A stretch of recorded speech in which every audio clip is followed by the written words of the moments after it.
নমস্কার, লুসি রান্নাঘরে স্বাগত। আমি লুসি। আজকে লাউ পাতা নিয়ে চলে এসেছি। হ্যাঁ বন্ধুরা, আপনাদের সঙ্গে আজকে শেয়ার করব লাউ পাতার একটি রেসিপি। আপনাদের কাছে অনুরোধ রইল বন্ধুরা, ভিডিওটা লাস্ট পর্যন্ত দেখবেন। আশা করি আপনাদেরও খুব ভালো লাগবে। আমি এই রেসিপি করার জন্য নিয়েছি 5-6টা লাউ পাতা। লাউ পাতাগুলোকে জলে ধুয়ে 10-15 মিনিট লবণ জলে ভিজিয়ে রেখে দিয়েছিলাম, তারপরে প্লেটে তুলে নিয়েছি।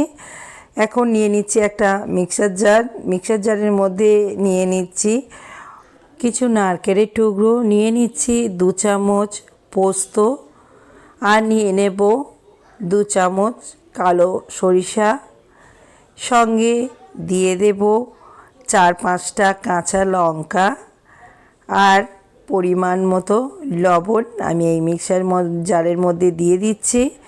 তারপরে অল্প একটু জল দিয়ে একটা মিহি পেস্ট বানিয়ে নিচ্ছি। দেখুন জল দিয়ে দিয়েছি, এখন একটা পেস্ট বানিয়ে নিচ্ছি। আমার দেখুন পেস্টটা বানানো হয়ে গিয়েছে। এই পেস্টটাকে এখন একটা বাটির মধ্যে আমি নিয়ে নিচ্ছি। সমস্ত পেস্টটাকে বাটির মধ্যে নিয়ে নিয়েছি। এখন এই পেস্টের ওপরে দিয়ে দিচ্ছি কাঁচা সরিষার তেল। তেলটা দিয়ে বেশ ভালো করে আমি বাটারটার সঙ্গে মিশিয়ে নেব। দেখুন বেশ ভালো করে সরিষার তেলটা মিশিয়ে নিয়েছি।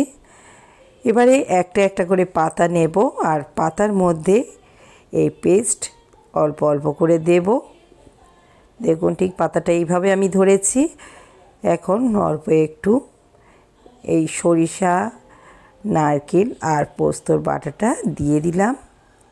এবারে এর উপরে একটা কাঁচা লঙ্কা দিয়ে দিচ্ছি।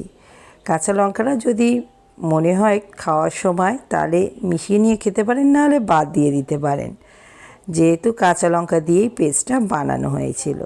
দেখুন আমি ভাঁজ করে মুড়ে নিয়েছি। এখন সুতো দিয়ে ভালো করে আমি এটাকে মুড়ে নিচ্ছি যাতে কোনোভাবে খুলে না যায়। দেখুন সুতো দিয়ে আমি ভালো করে বেঁধে নিয়েছি। এটা আমার বাঁধা একেবারে রেডি।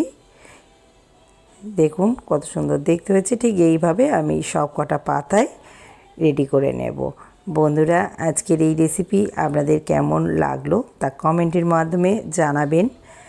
রেসিপিটি যদি আপনাদের ভালো লেগে থাকে ভিডিওটিতে একটি লাইক করবেন, অন্য বন্ধুদের সাথে শেয়ার করবেন। আর আমার রেসিপি যদি আপনাদের ভালো লেগে থাকে আমার চ্যানেলটিকে সাবস্ক্রাইব করার অনুরোধ রইল।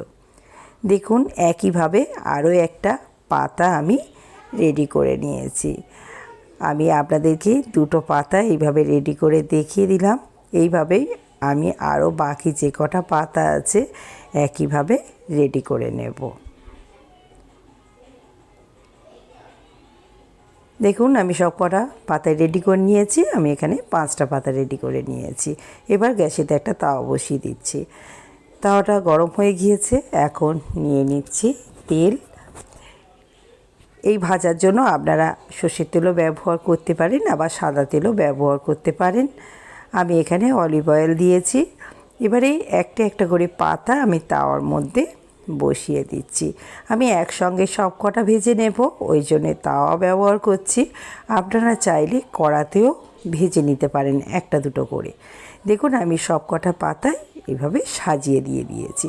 একটু তেলটা নেড়ে নিলাম যাতে সব কটা পাতাতেই সমানভাবে তেল লেগে যায়। এই সময় গ্যাসটাকে আমি লো টু মিডিয়ামে রেখেছি। দেখুন 1 মিনিট 2 মিনিট মতো হতে দিয়েছি। তারপরে আমি হাত দিয়ে উল্টিয়ে দিচ্ছি। খুব একটা গরম লাগছে না, ওই জন্য হাত দিয়ে উল্টাচ্ছি। আপনাদের যদি বেশি গরম মনে হয় তাহলে অন্য কিছু হাতা বা চামচ দিয়ে উল্টিয়ে দিতে পারেন। ঠিক এইভাবে আমি এপিট ওপিট করে ভালো করে ভেজে নেব। বন্ধুরা, এইভাবে লাউ পাতা বানিয়ে দেখবেন, খেতে অসাধারণ হয়। দেখুন আমার কিন্তু পাতাগুলো একেবারে রেডি হয়ে গিয়েছে। এখন আমি এইগুলোকে প্লেটের মধ্যে তুলে নিচ্ছি। আর দুপুরবেলা গরম ভাতের সঙ্গে এগুলো পরিবেশন করব। দুপুরে গরম ভাতের সঙ্গে এই লাউ পাতা দারুণ লাগে। দেখুন আমি এখন একটা খুলে আপনাদেরকে দেখিয়ে দিচ্ছি যে এর ভিতরটা কত সুন্দর হয়েছে। তাহলেই বুঝতে পারবেন যে এটা কতটা টেস্টি। আমি সুতোগুলোকে প্রথমে খুলে নিচ্ছি, তারপরে একটা পাতা খুলে আপনাদেরকে দেখিয়ে দিচ্ছি।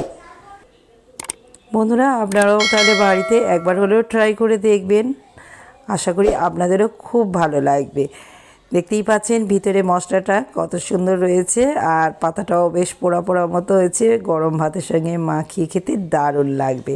তাহলে বন্ধুরা আজকের রেসিপি এই পর্যন্ত, আবার ফিরে আসছি নতুন রেসিপি নিয়ে।